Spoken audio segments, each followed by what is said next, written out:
Mtazamaji wa Wasafi Media, leo tuko katika viunga vya ofisi ya kamanda wa jeshi la polisi mkoa wa Rukwa Shadrack Masija, ambako anatoa taarifa ya kukamatwa kwa watu watatu wakiwemo walinzi wawili na mkuu wa shule ya sekondari ya St. Kagwa iliyopo katika halmashauri ya manispaa ya Sumbawanga mkoani Rukwa. Wanatuhumiwa kwa tuhuma za kumpiga mwanafunzi Novatus mwenye umri wa miaka 15, mwanafunzi wa kidato cha 4 katika shule hiyo na kupelekea kifo chake. Nikiripoti kutoka viunga hivi vya jeshi la polisi mkoa wa Rukwa, mimi ni Ramadhani Risasi na hizi ni ripoti za Wasafi Media. Hili ni tukio la mauaji lililosababisha sasa tuwakamate mkuu wa shule pamoja na walinzi wawili wa shule ambapo wanatuhumiwa kumuua mwanafunzi wa kidato cha 4 shule ya sekondari Kagwa anayeitwa Novatus Mgeni mwenye miaka 15. Hawa tuliowakamata kama nilivyosema ni pamoja na mkuu wa shule ya St. Kagwa ambaye anaitwa Zakaria Mwasenga ana miaka 47, lakini wengine tuliowakamata kama nilivyosema ni walinzi wa shule hiyo ya St. Kagwa. Mmoja anaitwa Michael Donsiano ana miaka 33 na wa pili Geoffrey Simon ana miaka 30.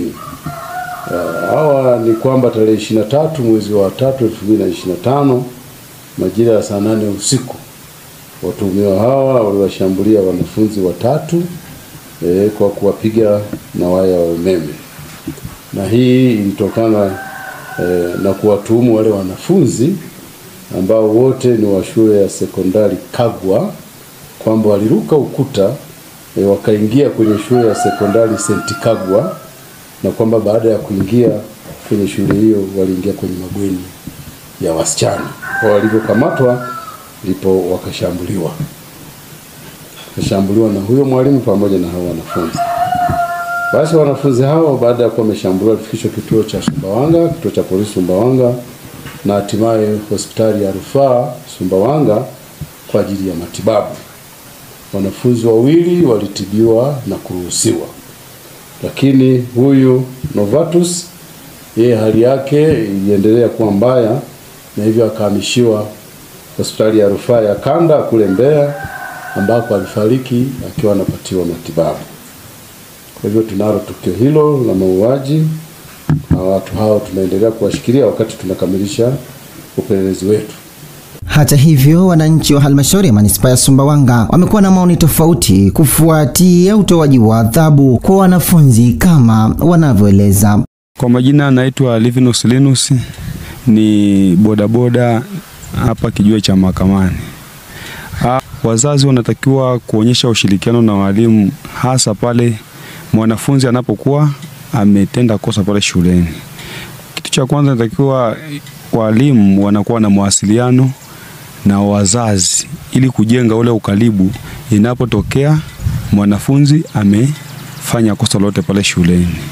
Ile itasaidia kwa ajili ya kushirikiana pale ambapo au kabla ya kutolewa adhabu kwa yule mwanafunzi. Wanaweza kukaa mzazi na mwanafunzi wakajaribu kushauriana kwamba tunafanyaje ili huyu mtoto tuweze kumjenga, na sio mwalimu kuchukua sheria labda mkononi ila ya kumwadhibu mtoto. Ndio hivi tu juzi tumepata taarifa shule moja huko inaitwa St. Kagwa iko huko Kisiwani huko juu, tumewahi kushuhudia na kusikia kwamba kuna mwanafunzi ameadhibiwa hadi kupelekea kifo. Toangu au ushauri wangu kwa walimu wasio wanajichukulia sheria mkononi, na wajaribu pia kupunguza adhabu. Kwa mfano adhabu ya viboko. Hivi viboko sawa tukatai, yani hata kwenye maandiko matakatifu yameandikwa mtoto usimnyime kiboko. Kwa hiyo wewe na kiasi. Kwa mfano unakuta mwanafunzi ametenda kosa ambalo linastahili viboko, sasa wasiwe wanachapa viboko vingi. Kwa mfano unamwadhibu hata kiboko kimoja au viwili sio mbaya, haiwezi kapelekea madhara au shida. Lakini unakuta mwalimu labda anamwadhibu mwanafunzi labda viboko kuanzia 20 30, au wanapanga walimu mstari wanapita hapa na hapa, ile kwa sababu wanafunzi wengine unakuta kiafya sio wazima. Kwa hiyo ndio imani inapelekea mpaka madhara hayo, na huenda hata huyu mwanafunzi pengine alikuwa ni mbovu na adhabu baba pengine ikawa ni kubwa zaidi, ndio maana ikapelekea hayo madhara. Kwa hiyo walimu, mimi wito wangu walimu wapunguze adhabu kali kama hizo. Simon Kizepa, mimi ni bodaboda hapa Makamani. Adhabu zinazotolewa mashuleni hazizingatii haki. Baada yake zinatolewa tu kama kwa matakwa ya yule anayehusika. Kwa sababu hizo adhabu zinaweka sana watoto wanakuwa sugu. Adhabu nyingi zinazoonekana kwa watoto wanaosoma katika shule za hapa kwetu, nyingi ni za udhalilishaji. Kwa mfano, mwanafunzi anapokosea, adhabu anayopewa unakuta anavuliwa nguo ndio anapigwa viboko, ama anapewa adhabu nyingine ambao pia hii adhabu baadaye inaonekana amezalilishwa. Sasa hiyo sio sawa, siwezi kubadilisha, baada yake anakuwa sugu tu. Mkuu wa wilaya Sumbawanga Nyekia Ali Chirukile anatia neno kuhusiana na tukio hilo la kusikitisha. Nilielekeza uongozi wa shule ushiriki kikamilifu hayo mazishi. Ushiriki kikamilifu hayo mazishi, na baadaye ndio taratibu nyingine zitaendeleza kisheria. Kwa hiyo wametoa magari ya kuwabeba waombolezaji kutoka hapa Sumbawanga kwenda Njombe. Wametoa gari ya kubeba mwili wa marehemu na vitu vingine ambavyo vinahusiana na msiba. Na sisi kama serikali, wako wazetu wametuwakilisha kule Njombe. Manispaa imetoa mtaalamu wa kutuwakilisha kule, na walimu wengine, watumishi mbalimbali ambao wenyewe wameenda kutuwakilisha kule kufuatia hicho kifo cha mtoto ambaye anazikwa leo, mtoto Novatus Mgeni.